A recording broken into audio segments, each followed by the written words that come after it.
나의 불하심이라는 제목으로 같이 말씀을 나누도록 하겠습니다. 먼저 서로 인사했으면 좋겠습니다. 사랑하고 축복합니다. 그리고 감사합니다. 사랑하고 축복합니다. 그리고 감사합니다. 우리 안양선민교회는요, 하나님의 선택감을 받은 선민으로서 살아가는 거룩한 백성인 것을 인식하고 하나님이 허락하신 교회를 더욱 섬기고 사랑하는 공동체가 되기를 소망합니다. 더불어 오늘 허락하신 말씀을 받아 기쁨으로 누리며 그 말씀대로 살아가는 성도들이 되기를 주의 이름으로 축원합니다. 제가 어렸을 때에 어른들이 저희 어린 아이들에게 이렇게 꿈을 물어보잖아요. 이런 꿈을 물어보면 가장 많이 나왔던 내용이 아마도 대통령 아니면 과학자였던 것 같아요. 그때까지만 해도 참 순수했던 것 같아요. 그리고 저에게 누군가 꿈을 물어봤다면 저는 조금 다르게 대답했습니다. 뭐냐면 외교관이라고 얘기를 했는데, 안타깝게도 제가 영어를 좀 못하고요. 제가 조금 부족해서 외교관이 되지는 못했습니다. 그러나 지금은 그보다 더 중요한 하나님을 자랑하고 또 하나님 나라를 전파하는 목사님이 되었으니 이 정도면 저는 성공했다고 생각합니다. 사실 세상적인 어떠한 부분에 있어서는 아직은 연약할지라도 그럼에도 불구하고 저는 하나님을 자랑할 수 있고 하나님 나라를 증거할 수 있다는 것 자체만으로도 저는 참 기쁜 또 행복한 삶을 살고 있기 때문입니다. 그런데 요즘 아이들에게 너 무엇이 되고 싶으냐 라고 질문하면요, 대부분이 유튜버 아니면 연예인이 되고 싶다고 얘기를 합니다. 그 중에 더 선호하는 것은 이제 유튜버라고 얘기를 하는데, 그런 이유가 첫 번째는 자신의 이름을 알리기도 쉽고요. 또 접근하기도 정말 쉽습니다. 누구든지 핸드폰으로 촬영해서 유튜브에 올리기만 하면 되거든요. 여러 가지 좀 작업을 하면 더 많은 사람들이 보겠지만 어쨌든 올리는 건 너무나도 쉬워요. 그리고 인기만 얻으면요, 엄청난 부를 누릴 수 있기 때문입니다. 예를 들면요, 유튜브에서 수익이 창출되는 것은 구독자, 그리고 좋아요, 그리고 시청자 수가 이렇게 비례되고 환산되어서 입금이 된다고 합니다. 그런데 우리나라에서 성공한 유튜버 중 100만 명의 구독자를 가지고 있고 시청자 수도 100만 명 정도가 넘으면 한 달에 1억에서 2억을 번다고 합니다. 엄청난 금액을 버는 거죠. 사실 저로서는 상상할 수 없는 금액인 것입니다. 이러한 상황이기 때문에 많은 아이들의 꿈이요, 더 이상 대통령과 과학자가 아니라 유튜버가 되고 있는 상황입니다. 이런 상황을 좀 더 자세히 생각해보면 결국에는 뭔가 인기를 얻을 수 있기 때문에 아이들이 유튜버가 되고 싶은 마음이 더욱더 커진다는 것을 알게 됩니다. 그도 그런 것이요, 사회의 모든 이슈를 이제는 TV에서 보자. 이제는 더 이상 TV가 아니라 유튜브에서 보고 이런 거기 때문에 이런 영향들은 더욱더 커질 수밖에 없다고 생각합니다. 심지어 이 설교 또한 이제는 TV에서 안 보시잖아요. 다 핸드폰 유튜브에서 보시잖아요. 저희도 안양선교회 채널이 있고 매주 설교가 올라가고 있을 정도니까 이 유튜브라는 영향력이 얼마나 큰지 조금만 생각해도 알 수 있게 됩니다. 요즘엔 광고도요, TV보다는 유튜브가 훨씬 더 잘 된다고 합니다. 그만큼 영향력이 크다는 거예요. 그런데 만약 이 유튜브가요, 우리 안에 사라지면 어떻게 될까요? 우리의 삶이 무너질까요? 우리의 삶이 혼란스러워질까요? 그러지는 않을 거예요. 아마 처음에는 그 충격이 좀 엄청 크겠고 아마도 다른 방법들을 금방 찾아낼 것입니다. 이 유튜브는 도구이지 절대적인 것이 아니기 때문입니다. 그런데 유튜브를 지금 우리 안에 절대적으로 만들어내고 있는 것이 무엇인가 곰곰이 생각해보면요, 그 중심에는 뭐가 있냐면 돈이 있고요, 그 가운데는 인기, 곧 사람들의 관심, 즉 권력이 그 안에 있다는 것입니다. 이 돈과 권력이라는 것은요, 사람들을 움직이는데 최고의 방법이라는 것을 금방 깨닫게 됩니다. 분명히 모든 것을 사람들이 만들어낸 것이죠. 돈도 그렇고 유튜브도 그렇고 권력이라는 것도요, 사람들이 만들어낸 거예요. 그런데 이 권력과 돈이 없으면요, 이제 사람들이 절망하시죠. 때로는 이 돈이 있으면 누구보다 높아져서 다른 사람들을 짓밟기도 합니다. 근데 이 돈과 권력이 사라져버리면 절망하고 슬퍼하고 심지어는 실패자인 것처럼 패배자인 것처럼 스스로를 절망 속에 밀어 넣기도 한다는 것이에요. 왜 이런 상황들이 나타날까? 라고 생각해 보면요, 지금 우리의 삶 속에 주인이 바로 돈과 권력이 돼버릴 것이기 때문입니다. 그렇다면 하나님을 믿고 있는 우리들은요, 과연 이 부분에 있어서 정말 자유로울 수 있을까요? 아마도 쉽지 않습니다. 돈과 권력이라는 것은요, 하나님을 믿는 우리에게도요, 민감한 부분이에요. 오늘 본문에서 등장하는 다윗이라는 인물을 통해서 우리는 오늘 주인이라는 이 부분을 다시 곰곰이 생각해 보려고 합니다. 왜냐하면 지금 우리 현대의 사회는 돈과 권력이 주인이 되어버렸잖아요. 그럼 우리의 주인은 누구인가를 다시 곰곰이 생각해보는 은혜가 있기를 원합니다. 오늘 사실 이 본문의 말씀을 묵상하면서 저를 끊임없이 고민에 빠지고 다시 깊은 묵상으로 들어가게 했던 하나의 단어가 있었습니다. 그것이 뭐였냐면 오늘 설교의 제목이 바알브라심이라는 단어였어요. 이 바알브라심이라는 단어는요, 산산이 부서지는 주인이라는 뜻을 가지고 있습니다. 이 단어는 블레셋과의 전쟁 중에 다윗이 승리함으로 블레셋 사람들이 자신의 우상들을 버려두고 간 것을 보면서 붙여진 이름이에요. 그 지역이 그 이름이 돼버린 것입니다. 바라기는 오늘 말씀을 통하여 우리를 지배하는 모든 주인들을 내어버리고 다시 하나님만이 우리의 유일한 주인이자 우리의 경배의 대상을 회복하는 기회가 되기를 주의 이름으로 축원합니다. 오늘 이 주인에 대한 부분, 이 바알브라심을 다시 한번 고민해 가면서 첫 번째로 우리가 생각할 것은요, 실패와 좌절이 우리의 주인이 될 수 없음을 인정해야 된다는 것입니다. 우리는 가끔 실패와 좌절을 한 사람들을 보면요, 그곳에서 벗어날 수가 없어요. 왜냐하면 이미 실패와 좌절이 그들의 주인이 되어버렸기 때문입니다. 사실 다윗이라는 인물도요, 바로 전에 13장의 사건을 읽어보면 이 실패와 좌절이 다윗을 붙잡을 수밖에 없는 상황이었습니다. 다윗은요, 언약궤를 가져오기 위해서 모든 사람들을 다 불러 모으고 모든 지도자들 그리고 모든 백성들 앞에서 동의를 구하게 됩니다. 그리고 동의를 구하고 나서 이제 기한 여아림에 있는 언약궤를 가져오기 위해서 수레도 새로 만들고 악기를 부르는 모든 사람들을 준비해서 정말 화려한 행렬을 준비했습니다.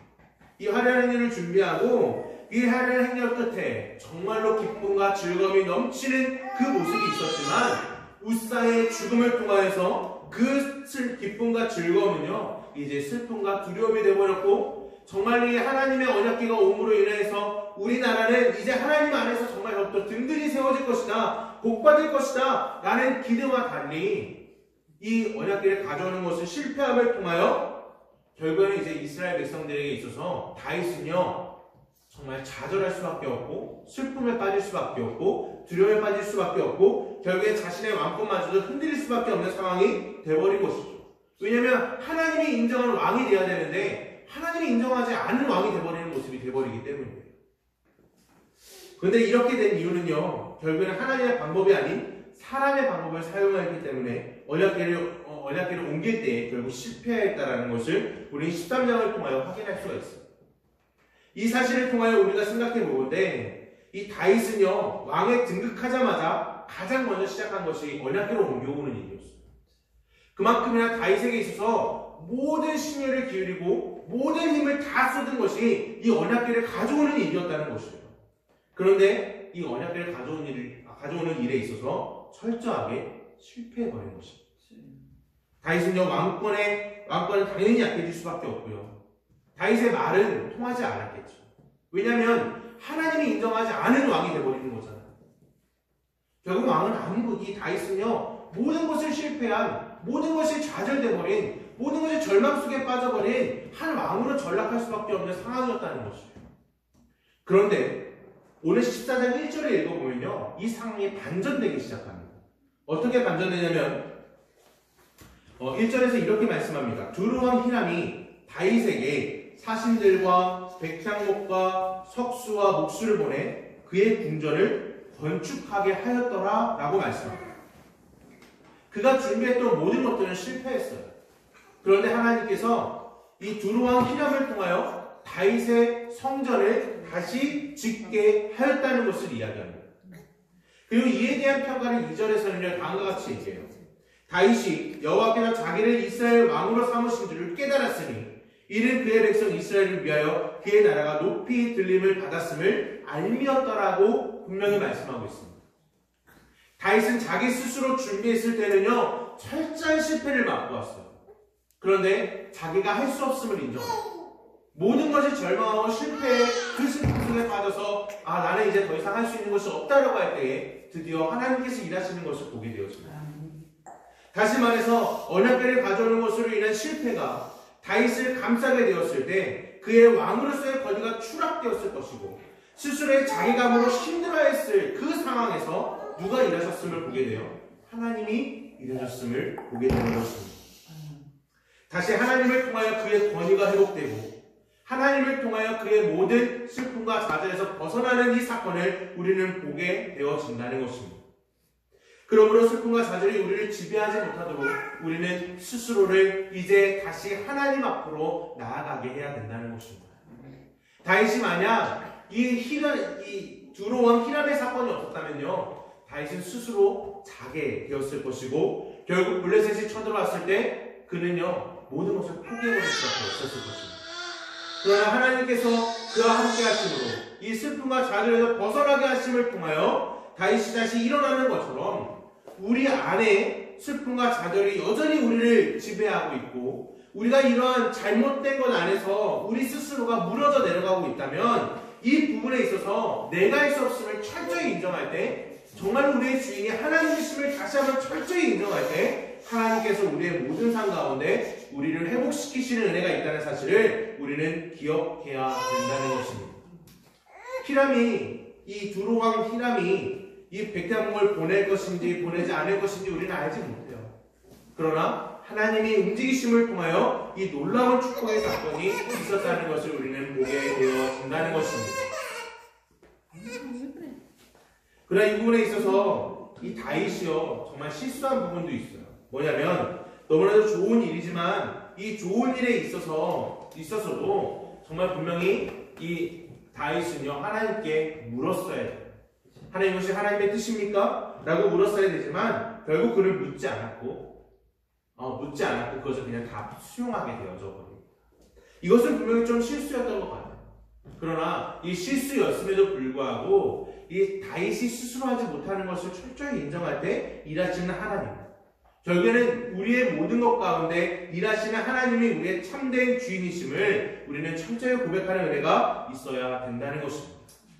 우리는 두 번째로 이 바알브라심, 곧 이 철저히 우리의 주인에 대한 내용들을 다시 생각할 때 두려움과 긴급함이 우리의 주인이 될 수 없음을 우리는 인정해야 된다는 것입니다. 다윗이 이스라엘의 모든 땅에 왕으로 등극함을 듣고 두루왕 히람은요 백향목을 보내왔지만 블레셋의 그 반응이 전혀 달랐습니다. 8절에서 보면 다음과 같이 얘기해요. 다윗이 기름 부음을 받아 온 이스라엘의 왕이 되었다함을 블레셋 사람들이 듣고 모든 블레셋 사람들이 다윗을 찾으러 올라오매 다윗이 듣고 대항하러 나갔다고 말씀하고 있습니다. 블레셋의 공격은요 사울의 패배로 인하여서 블레셋에 속국이 되었던 이스라엘이 다윗이 왕으로 등극하면서 독립하고자 하자 블레셋은 이것을 막기 위해서 압도적인 군사력, 이미 한번 승리했던 블레셋이기 때문에 압도적인 군사력을 앞세워서 다윗을 공격하기 위해 그들 가운데 왔다는 것을 알게 되어집니다. 이 공격이 얼마나 매서웠는지 9절에서 읽어보면요 블레셋 사람들이 이미 이르러 르바임 골짜기에 쳐들어왔다라고 얘기합니다.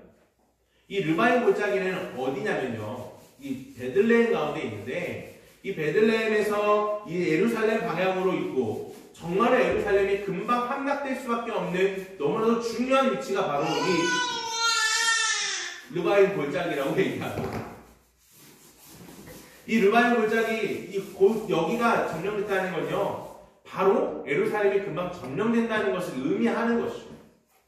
이렇게 긴박하고 두렵고 위험한 상황 가운데 다윗이 했던 행동은요 무엇이었냐면 하나님께 나아가 질문하는 것이었어요. 하나님, 이들과 나가서 같이 맞서 싸워야 되는 것입니까? 하나님께서 이들을 우리에게 붙이셨습니까? 라고 질문한다는 것이에요. 사실 정말 다윗은요, 지금 상황으로는 너무나도 힘든 상황이었어요. 언제 자신이 죽을지, 또 만약 죽지 않을지라도 그들에게 패배하면요, 영원토록 속국이 되는 거예요. 이 수치심을 자신 혼자 다 감당해야 되는 상황이었다는 것이죠. 그럼에도 불구하고 다윗이 했던 행동은요, 하나님께 질문하는 것이었어요. 하나님께 나아가 묻는 것이었어요. 하나님께 물을 때 이 10절에서는요, 하나님께서 이렇게 응답해 주십니다. 올라가라, 내가 그들을 내 손에 넘기리라 라고 분명히 말씀하신다는 거예요. 즉 블레셋과의 전쟁에서 하나님께서 직접 개입하시겠다는 것을 말씀하시는 거예요. 하나님 개입하시는 전쟁이 하나님께 질문하고 하나님의 은혜가 있을 때에 비로소 이 전쟁은 더 이상 다윗의 전쟁이 아니라 누구의 전쟁이 되는 것이에요? 하나님의 전쟁이 되는 것입니다. 그렇게 다윗은 11절에 다음과 같이 전쟁에 나가 외치게 됩니다. 이에 무리가 바알므라심에 올라갔더니 다윗이 거기서 그들을 치고 다윗이 이르러 하나님의 물을 쪼갠같이 내 손으로 내 대적을 흩으셨다 하므로 이곳 이름을 바알므라심이라 부르니라고 말씀합니다. 다윗의 승리가 아니라 하나님이 개입하시고 하나님의 전쟁이 곧 하나님으로 인하여 승리했다는 것을 우리에게 분명히 말씀하고 있는 거예요. 그 가운데 다윗이 얘기한 물을 쪼개같이 흩으셨다라는 이 단어 가운데 흩다라는 단어는요, 원래 이 원어가 페레스라는 단어인데 이 단어는요 13장에서도 사용돼요. 언제 사용되냐면 이 우사가 떨어지는 수레를 딱 잡을 때에 누가 우사를 죽이죠? 하나님께서 우사를 죽이셨다라고 할 때, 하나님께서 우사를 찢으셨다라고 할 때 표현되는 것이 바로 이 페레츠라는 단어예요. 여기는 우사를 하나님이 죽이셨던 것처럼 하나님께서 블레셋을 철저히 무너뜨리셨다는 것을 우리에게 말씀하고 있는 거죠. 이 전쟁은 더 이상 다윗의 전쟁이 아니라 하나님의 전쟁이 됐던 거예요. 누구에게 물을 때요? 하나님께 물을 때요. 이와 같은 사건은요, 다행히 센 가운데 골리앗과의 싸움에서도 보여지게 됩니다. 사무엘상 17장 45절에서 읽어보면 다윗이 블레셋 사람들에게 이르되 너는 칼과 창과 단창으로 내게 나아오거니와 나는 만군의 여호와의 이름 곧 내게 모욕하는 이스라엘 군대의 하나님의 이름으로 내게 나아가노라고 선언하며 싸울 때 절대적인 우세를 가졌던 골리앗은 패배하고 어린 다윗은 승리를 거두는 모습을 보여주게 됩니다. 누구를 의지할 때요? 하나님을 의지할 때. 또한 사무엘상 14장 6절을 읽어보면요, 요나단이 등장을 하는데 이 요나단이 자기의 무기를 든 소녀, 다시 말하면 롭이에요. 이 종을 데리고 우리가 이 할례받지 않은 자들에게 건너가자라고 얘기합니다. 여기서 말하는 할례받지 않은 자들은 블레셋이에요. 여호와께서 우리를 위하여 일하실까 하노라. 여호와의 구원은 사람이 많고 적음에 달리지 아니하느니라 라고 고백하면서 요나단과 무기를 든 소녀, 곧 이 종이요 블레셋 진영으로 들어가게 됩니다. 2명만 들어가게 돼요. 블레셋 진영이에요. 이 모든 결과는요 14장 12절부터 15절을 읽어보면 나오게 되는데 제가 읽어드리겠습니다. 그 무대 사람들이 요나단과 그의 무기를 든 자에게 이르되 우리에게로 올라오라. 너희에게 보여줄 것이 있느니라 한지라. 요나단이 자기의 무기를 든 자에게 이르되 나를 따라 올라오라. 여호와께서 그들을 이스라엘 손에 넘기셨느니라 하고 요나단이 손과 발로 기어 올라갔고 그 무기를 든 자도 따랐다. 블레셋 사람들이 요나단 앞에서 엎드려지매 무기를 든 자가 따라가며 죽였으니 요나단과 그 무기를 든 자가 반나절같이 기리 땅에서 처음으로 죽인 자가 20명가량이라. 들에 있는 진영과 그 모든 백성들이 공포에 떨었고 부대와 노략군들도 떨었으며 땅도 진동하였으니 이는 큰 떨림이었더라 라고 고백하고 있다는 거죠. 요나단이 두렵지 않았을까요? 위급하지 않았을까요? 다윗은 골리앗 앞에 서 있을 때 두려웠거나 위급함이 없었을까요? 아니요, 분명히 그들에게 있었습니다. 다윗이 블레셋 군대가 쳐들어올 때에 그 두려움과 위급함 안에서 하나님을 찾았듯이 어린 다윗과 요나단 또한 하나님 앞에 나아가게 됐다는 것입니다. 하나님을 의지했다는 것입니다. 곧 참 주인이신 하나님을 바라볼 때 진정한 승리를 얻을 수 있었다는 것입니다. 왜냐하면 참 주인이신 하나님을 의지할 때 그 전쟁은요 더 이상 그들의 전쟁, 다윗, 요나단의 전쟁이 아니라 하나님의 전쟁이 되기 때문입니다. 곧 우리 또한 하나님을 의지할 때 우리의 두려움과 위급함과 다급함을 뛰어넘어 하나님을 바라볼 때, 하나님을 의지할 때 우리의 모든 상황들의 전쟁은요, 더 이상 우리의 전쟁이 아니라 하나님의 전쟁이 된다는 사실을 우리는 기억해야 된다는 것입니다. 우리의 이성적인 판단의 잣대를 가지고 이 상황들을 바라보면요, 블레셋 군대 앞에서 기도하고 있는 다윗이나 골리앗 앞에서 선 다윗이나 블레셋 군대 앞에서의 요나단과 무기를 든 소녀, 이 두 사람의 전쟁은요, 분명 미친 짓이거나 미련한 짓이에요. 이해할 수 없는 짓이에요. 그러나 그들의 두려움과 긴박함을 뛰어넘어 참 주인이신 하나님을 의지할 때 오늘 설교의 제목인 바알브라시, 곧 모든 주인, 우리가 생각하고 있는 모든 주인들은요, 산산이 부서진다는 사실을 우리는 기억해야 된다는 것입니다. 결국에는 블레셋의 강력한 군대가 앞에 나온다 할지라도 그들로 인하여서 우리 가운데 두려움과 긴박함과 이 급박함이 우리를 짓누르고 있다 할지라도, 이것이 우리의 주인이 되는 것처럼 느껴진다 할지라도 우리가 다시 하나님을 붙들면 이 모든 주인들은 깨져버린다는 것입니다. 왜냐하면 우리의 참된 주인은 오직 하나님이시기 때문입니다. 지금 우리가 무엇을 두려워하고 있습니까? 세상입니까? 아니면 물질입니까? 또는 다른 두려움이 있겠죠. 이제 우리 어머니께서 이따금씩 저한테 이런 말씀을 해준 적이 있어요. 어떤 거냐면, 살림은 호랑이가 뒤에서 쫓아오는 것 같다라는 말씀을 자주 해주셨어요. 이 말씀이 무엇이냐면요, 한 달이 너무나 빨리 지나가서 또 다시 한 달 생활을 위해 모든 물질을 내야 하는 상황이 너무나도 빨리빨리 다가오는데, 그것이 마치 내 뒤에 호랑이가 쫓아오는 것처럼 두렵다라는 것을 말씀해 주는 것이었어요. 우리 모두는요, 다른 의미에서의 두려움과 긴박함 속에 살아갑니다. 그러나 분명히 기억해야 될 것은 어떤 대상인지 모르지만 그것이 주는 두려움과 긴박함에 무너지는 것이 아니라 참된 주인이신 하나님을 다시 우리가 의지하고 붙들 때 우리는 진정한 승리를 누릴 수 있게 된다는 것입니다.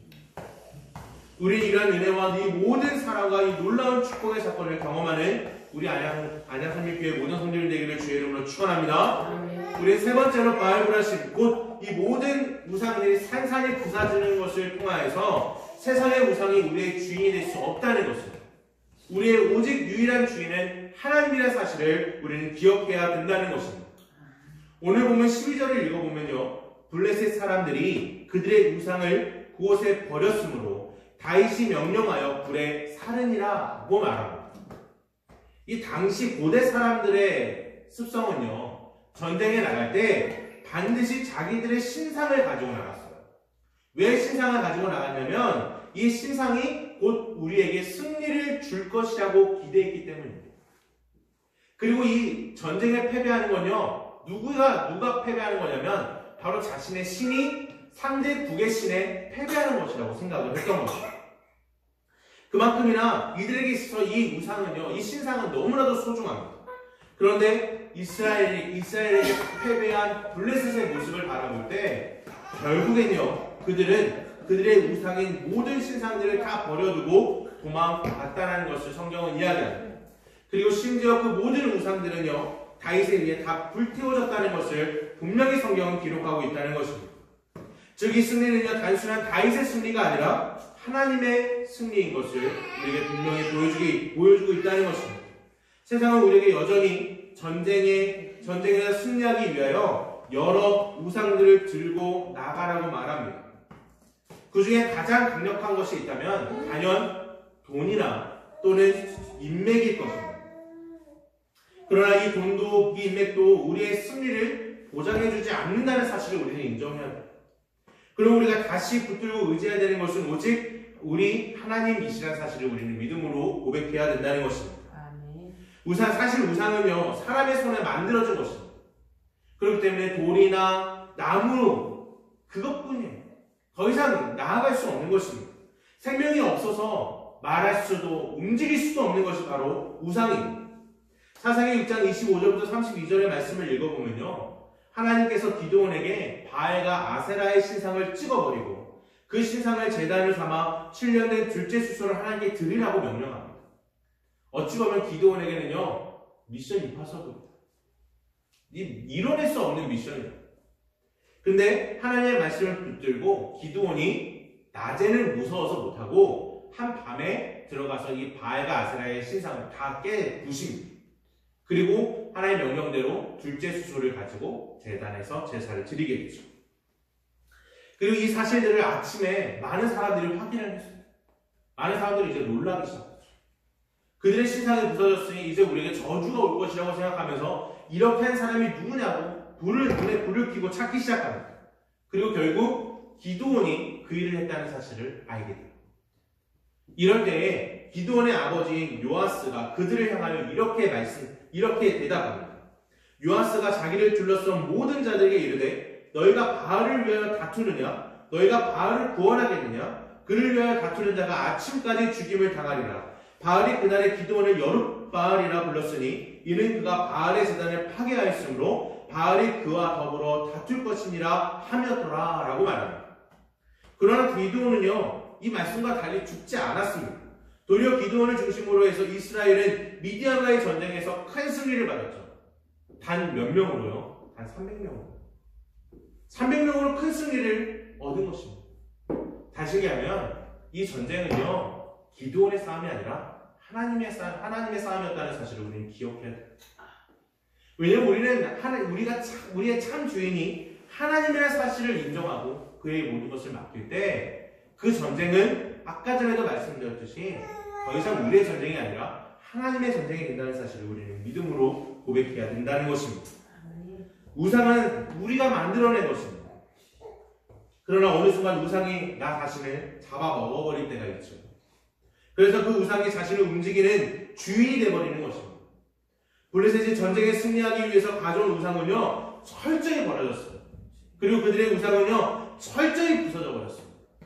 곧 바알 브라신 그들의 주인은 철저히 부서져 버렸다는 사실을 우리는 기억해야 되는 것입니다. 또한 기드온이 찍어버린 바알과 아세라의 신상은요 그저 나무였을 뿐이라는 사실을 분명히 우리에게 보여주게 되죠. 왜냐하면 바울과 싸운다라는 여룻바알이라는 이 이름이 무색할 만큼 기드온은요 엄청난 승리를 거두었기 때문입니다. 오늘 우리는 여전히 우상을 힘입어 승리를 하려고 합니다. 우리의 전쟁 가운데 인생이라는 전쟁 안에서 우리가 승리하기 위해서 여러 가지 우상들을 가지고 나아가려고 합니다. 그러나 그런 우상들은요 우리에게 승리를 줄 수 없다는 사실을 우리는 철저히 인정해야 합니다. 오직 우리에게 승리를 주시는 한 분은요 오직 하나님 그분만이 우리에게 승리를 주시는 유일한 하나님이라는 사실을 우리는 철저히 고백하는 은혜가 있기를 원합니다. 그렇기 때문에 오늘 설교의 제목인 바알 브라신 산산이 부서지는 주인이라는 이 뜻을 우리가 기억하면서 하나님의 은혜를 늘 누리는 우리 모든 성도님들이 되길 주의 이름으로 축원합니다. 그럼 우리의 참 주이신 하나님을 섬기며 의지함으로 모든 슬픔과 좌절에서 두려움과 긴박함에서 돈과 권력 즉 우상에서 벗어나 진정한 승리의 기쁨을 우리는 누리는 안양선민교회 모든 성도님들이 되기를 주의 이름으로 축원합니다. 축원합니다. 같이 우리 찬양하면서 기도했으면 좋겠습니다.